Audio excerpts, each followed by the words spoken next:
All right. So, hello everybody. It's been quite a time period, hasn't it? Yeah, it's quite a time period. Lots of turmoil, lots of craziness, lots of woo, what the hell, right? So, well, this is interesting because this is a new subject to me as well. I mean, obviously I know about mundane astrology, but it's new. I've never really done any delving into it at all. And I just happened to be looking at a chart for like the moment on the day of the solar ingress and so it was the solar ingress, and I think the sun was at maybe at 1 degree of, or 1 degree, in the first degree or in the second degree of Aries, and I was like, oh wait, this is a solar ingress chart, so I pushed it back to where the sun went exactly to 0 0, and then I realized that that is what we call a solar revolution. And so I was like, wait, this would be a good way to kind of introduce myself to what that means. We'll get to the chart in a second, but what I thought we would do is we would look at how to find the Lord of the Year in a chart. And so that's what I thought we would start with today. I will go to the chart and just give you an idea of what we're looking at.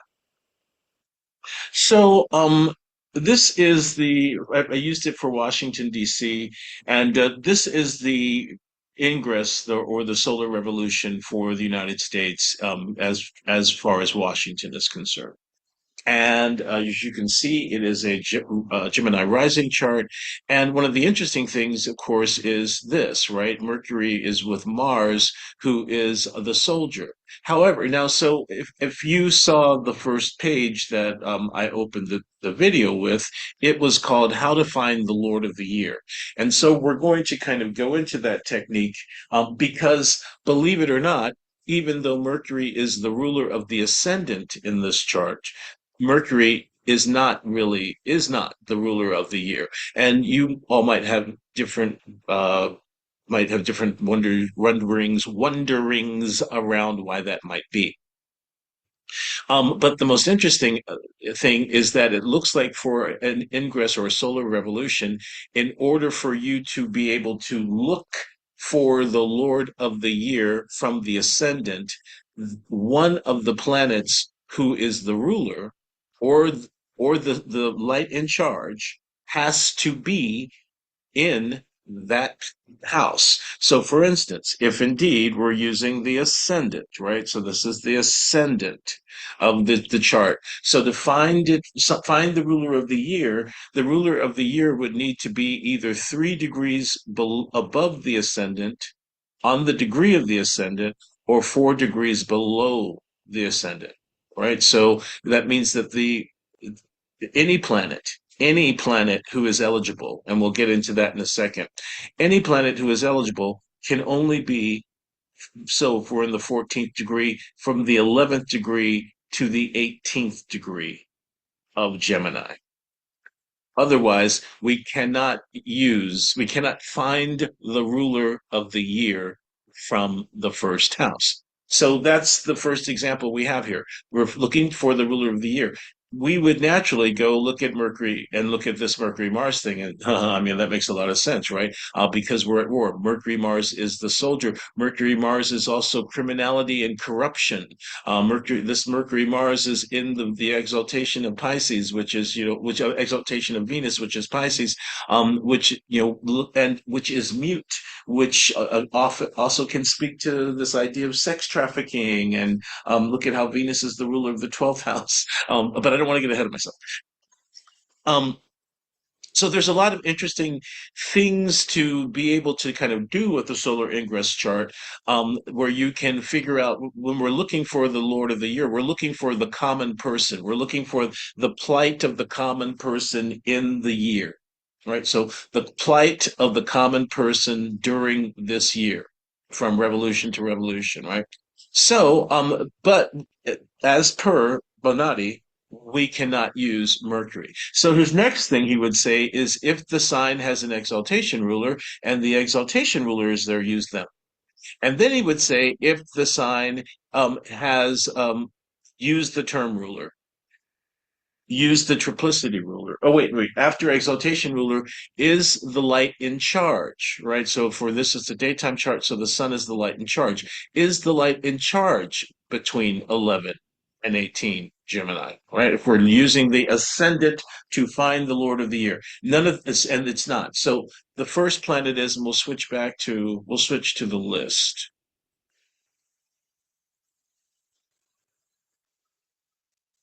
He actually gives us a handy dandy list of what to look at first.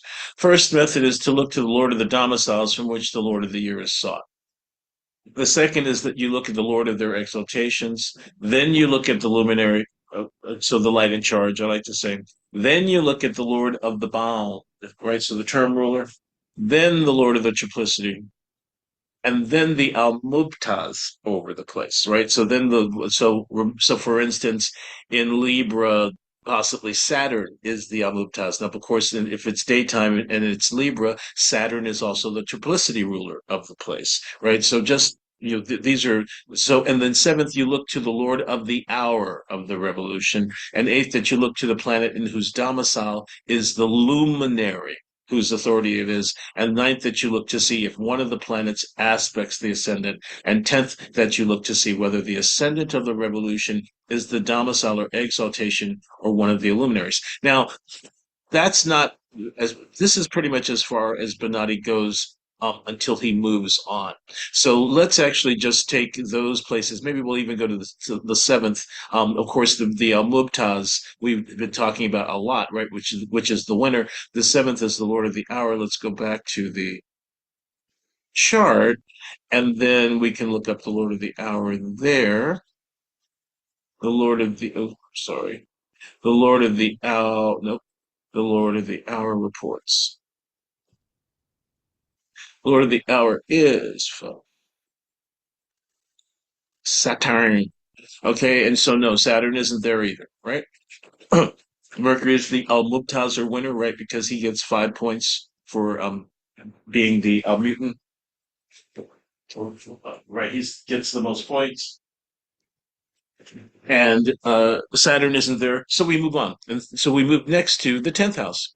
And we would do the same thing using the ruler of the 10th. So first we would look at Saturn, who's the domicile ruler. So that's not the case. Same thing. Now we want, it's the 21st degrees of Aquarius. We want anything between 18 and 25. Right? So anything between 18 Aquarius and 25 Aquarius. So nothing there. Um, we would go on. Well, there's no exaltation ruler. Um, not the sun is not there, right? So we just go down the list. The term ruler isn't there. The triplicity ruler isn't there. The Almubtaz ruler isn't there. Saturn is the our ruler, so that doesn't work. So we would do that. We would then go to the seventh house, starting with the seventh house ruler, blah blah blah, etc. Then we would go to the fourth house ruler, etc. And then we would go to the 11th house, and that's where things start to get a little bit interesting. So the 11th house is at the very last degree of Pisces, the 30th degree of Pisces, but the sun is at 0 degrees of Aries. So even though we tend to kind of see these, or I tend to often see these sign changes as kind of hard breaks, we can't say that the sun is not within 4 degrees of the cusp of the 11th house. And also, as we can also see, Aries is intercepted in the 11th house, which means that then Mars and the sun then are rulers of the 11th house, even though they're not ruling the cusp. Does that make sense? Excuse me. And on top of that, there's a whole sign trine between the ruler of the 11th and the 11th as well. So it looks like the 11th is where we should be looking. Right. And actually what they also say is that the status of the person, of the thing that you're looking for, is going to be less based on what happens, right? So, of course, if we found the ruler of the first in the first right here on the ascendant, then the status of the people would be very good, depending obviously on all the other details, right? But the status would be quite high. Same thing if it's the 10th, but less. Same thing the seventh, but less. Same thing the fourth, but less. Same thing the 11th, right? But less. So we can see from that, it looks like, oh, so from that, we can see no, Jupiter is not within 3 degrees, right? He would need to be up there in Pisces. Venus is too far away. What's next? The sun. So the sun becomes, in this particular case, in my opinion, the sun is the ruler of the year. And we've been using the 11th house. And so we can see from this, now it's interesting, it hasn't necessarily used, okay, how the particular significations of the house. It's really just a stature. It's an issue of kind of descending stature. The stature is high in the first. It descends a step in the 10th. It descends another step in the seventh. It descends another step in the fourth. It descends another step in the 11th, and that's where we find it. So what I thought we would try to do is we would try to find the Lord of the Year, which is the common people, and then also try to find the king. And so we'll get to finding the king next.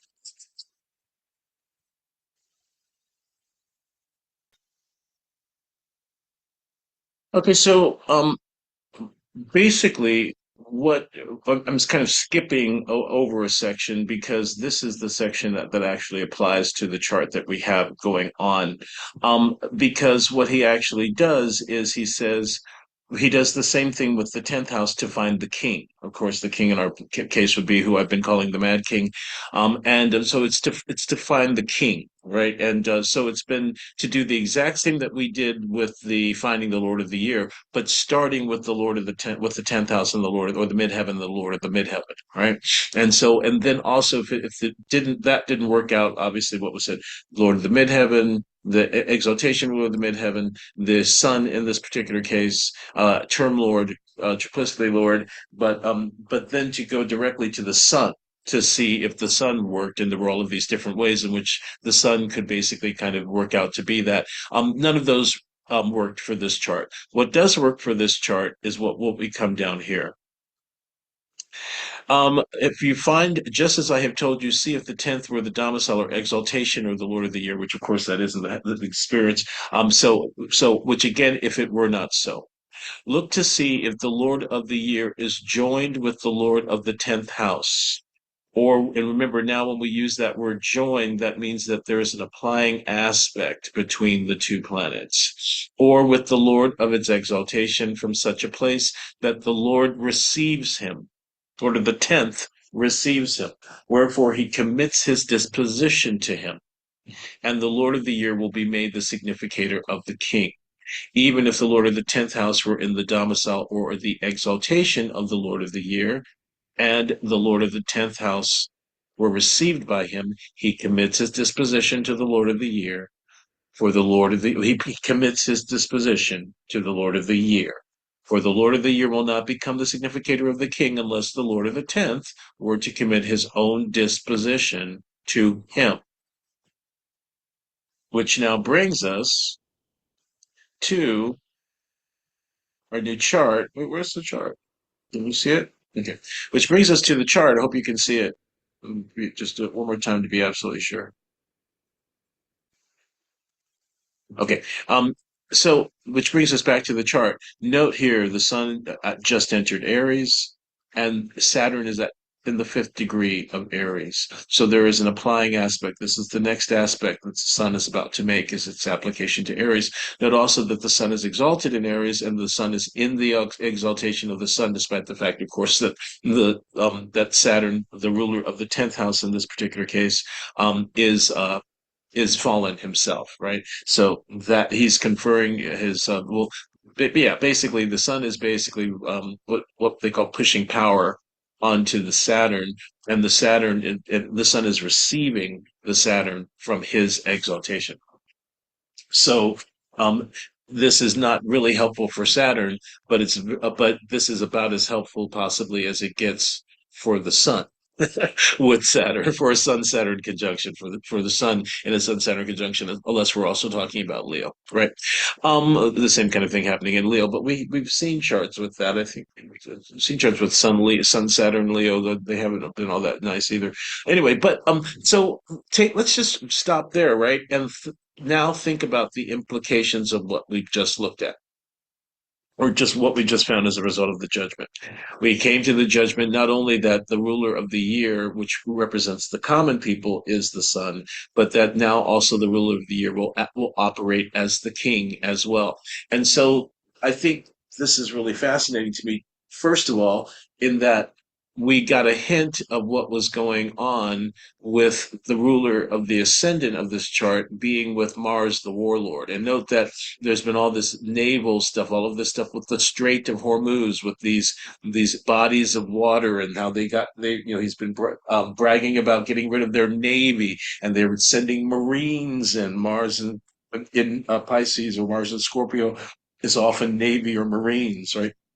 So, and note that Jupiter is applying to Mars rather is applying to this Jupiter. So, there's so many interesting kind of things going on here. This Mars is applying to Jupiter, so Jupiter receives Mars, but Mars doesn't receive Jupiter because Jupiter is in his fall. So even though this Jupiter is really powerful, it's not really so good for Mars. So good for Mars. But once again, this Mercury Mars thing is what I really see, and obviously with Rahu too. So what ambition or crime?